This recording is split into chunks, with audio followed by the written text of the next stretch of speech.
అలాగే వైఎస్ఆర్ జిల్లాగా ఉన్న ఈ ప్రాంతాన్ని వైఎస్ఆర్ కడప జిల్లాగా కూడా ఈ మధ్యనే జీవో ఇచ్చినందుకు కూడా వాళ్ళకు కూడా ప్రత్యేక ధన్యవాదాలు తెలుపుకుంటూ, ఈ మధ్య కొన్ని పేపర్లలో మీడియాల్లో చూడడం జరిగింది. అంటే ఇక్కడ జగన్ ఇలాకాలో జగన్ అడ్డాలో మహానాడు జరుగుతూ ఉందని. 2024కు ముందు ఏమన్నా ఇది జగన్ అడ్డా జగన్ ఇలాకానేమో, 2024 సార్వత్రిక ఎన్నికల తర్వాత ఇక్కడ ఉమ్మడి కడప జిల్లాలో 10 సీట్లకు 7 సీట్లు గెలుచుకున్న తర్వాత ఇంకా ఎక్కడ జగన్ అడ్డా ఉంది, ఇంకా ఎక్కడ తర్వాత జగన్ ఇలాకా ఇది ఏం తమ్ముళ్ళు, ఏ అడ్డా ఇది? చంద్రబాబు గారి అడ్డా బిడ్డ, అవునా కాదా?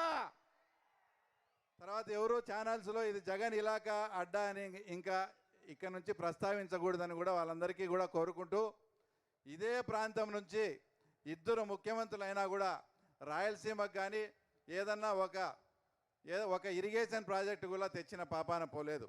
ఆ రోజు అన్న నందమూరి తారక రామారావు గారు తమిళనాడుకు డ్రింకింగ్ వాటర్ తీసుకుపోవాలనే నెపంతో తమిళనాడు వాళ్ళ డబ్బులు వెచ్చించి ఇక్కడ తెలుగుగంగను ఏర్పాటు చేయడం జరిగింది.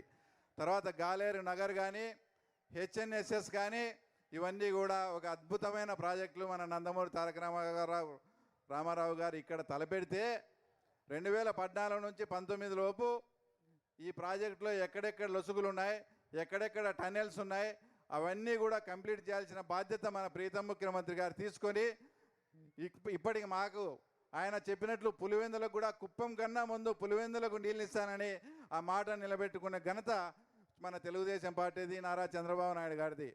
అలాగే ఇదంతా మా పులివెందుల ప్రాంతం అంతా హార్టికల్చర్ హబ్గా కూడా ఈరోజు తయారై పులివెందుల వాళ్ళు ఈరోజు అరటిని ఢిల్లీ దుబాయ్కి ఎగుమతి చేస్తున్నారంటే మన ప్రీతం ముఖ్యమంత్రి నారా చంద్రబాబు నాయుడు గారు ప్రవేశపెట్టిన సూక్ష్మ సేద్యం కావచ్చు, తర్వాత డ్రిప్ ఇరిగేషన్ కావచ్చు. తర్వాత మా పులివెందుల ప్రాంతానికి చెందిన వాళ్ళు ఇద్దరు ముఖ్యమంత్రులుగా ఉండి కూడా లాస్ట్ సమ్మర్లో పులివెందుల ప్రాంతవాసులు డ్రింకింగ్ వాటర్ కూడా చాలా ఇబ్బంది పడినారంటే వాళ్ళ పరిపాలన ఏ రకంగా సాగిందో ఒక్కసారి మీరు కూడా అర్థం చేసుకోవాలా. మన కూటమి ప్రభుత్వం వచ్చిన తర్వాత జలజీవనాల ద్వారా పిలిపించి అమృతాలను కూడా పిలిపించి జలజీవన్ను అమృత్ను కూడా అనుసంధానం చేసి తర్వాత పులివెందులకు మున్సిపాలిటీకి నీళ్ళు ఇచ్చిన ఘనత తర్వాత మన ముఖ్యమంత్రి చంద్రబాబు నాయుడు గారిది. ఆ తర్వాత అలాగే ఇప్పుడు ఏదైతే ప్రాజెక్టులు కానీ ఇవన్నీ ఈ రకంగా నిర్మాణాలు జరుపుకుంటూ పోతూ ఉంటే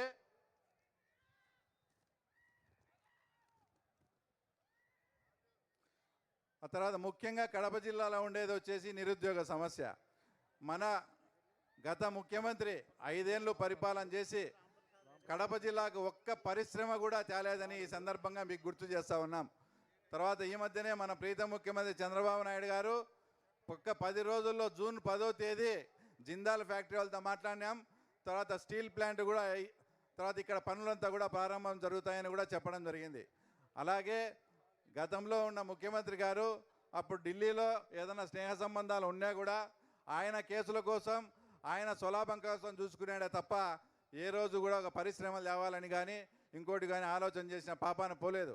అదే మన కూటమి ప్రభుత్వం వచ్చిన తర్వాత మన కడప జిల్లా ప్రాంతంగా ఇక్కడే దగ్గరలో ఉన్న కుప్పర్తిలో 3200 కోట్లతో పారిశ్రామిక క్యాడర్ని ఏర్పాటు చేసి ఈ కడప జిల్లాలో ఉండే నిరుద్యోగ సమస్యను కూడా తీర్చేదానికి మన లోకేష్ బాబు గారు కూడా సంకల్పం చేసుకుని ఆ తర్వాత ఉండడం జరిగింది. ఈ విధంగా మన పార్టీ కానీ మన ప్రభుత్వం కానీ ఈ విధంగా ముందుకు వెళ్తూ ఉంటే మనకు అపోజిషన్ పార్టీని కనుక చూస్తే వాళ్ళు ఎప్పుడు బయట ఉంటారో తెలియదు, ఎప్పుడు లోపలికి పోతారో తెలియదు. వాళ్ళ కుటుంబ నేపథ్యం ఒకసారి చూడండి.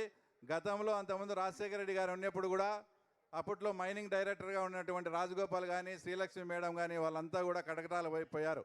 ఇప్పుడు జగన్మోహన్ రెడ్డి కూడా అదే పంతాలో ఐఏఎస్ ఆఫీసర్ అయినటువంటి ధనంజయ రెడ్డి కావచ్చు, ఐపీఎస్ ఆఫీసర్ అయినటువంటి సీతారామాంజనేయులు కావచ్చు, వాళ్ళ ఇష్టం వచ్చినట్లు వాళ్ళను అధికారాన్ని ఉపయోగించి ఈరోజు వాళ్ళంతా కూడా జైలు పాలై తర్వాత తొందరలో తర్వాత వీళ్ళు కూడా జైలు పాలయ్యే పరిస్థితి ఉంది. ఎందుకంటే సిబిఐ అభియోగాలు మోపిన తర్వాత ఒక పరిటాల మర్డర్ కేసు కావచ్చు, ఒక మద్దెల చెరువు సూర్య కావచ్చు, ఒక గాలి జనార్దన్ రెడ్డి కేసు కావచ్చు, అందరికీ కూడా శిక్షలు పడి తర్వాత వాళ్ళు డిస్క్వాలిఫై అయ్యే ప్రమాదం కూడా ఉంది. కాబట్టి వచ్చే మహానాడు కల్లా వివేకానంద రెడ్డి కేసులో అవినాష్ రెడ్డి కావచ్చు, లిక్కరు మిగతా కేసుల్లో జగన్మోహన్ రెడ్డి కావచ్చు, వచ్చే మహానాడు కల్లా తప్పకుండా వాళ్ళు జైల్లో ఉండి వైసీపీ పార్టీ ఖాళీ అవుతుందని కూడా మీ అందరికీ కూడా సవినయంగా తెలియజేస్తూ, ముఖ్యంగా సార్ చివరిగా ఆయనే 30 ఏళ్ళు ముఖ్యమంత్రిగా ఉంటాడని భావించి మా పులివెందుల్లో అండర్ డ్రైనేజ్ సిస్టమ్లు కానీ అవన్నీ తవ్వేసి రోడ్లన్నీ అధ్వానంగా చేసిన పరిస్థితి. ఈ విషయాలన్నీ కూడా లోకేష్ బాబు గారికి కూడా చెప్పడం జరిగింది. ప్రజలకు అత్యవసరము అతి ప్రాధాన్యతమైన విషయాలు మేము మినీ మహాడ్ జరుపుకొని ఒక 10 తీర్మానాలు స్టేట్ పార్టీకి పంపించడం జరిగింది. అవన్నీ కూడా అమలు పరిచే విధంగా అందరూ కూడా తగు జాగ్రత్తలు మీరు తీసుకొని తప్పకుండా మాకు చేస్తారని ఆశిస్తూ ఈ అవకాశం ఇచ్చినందుకు ధన్యవాదాలు తెలుపుకుంటూ జై తెలుగుదేశం. బీటెక్ రవీంద్ర గారికి ధన్యవాదాలు.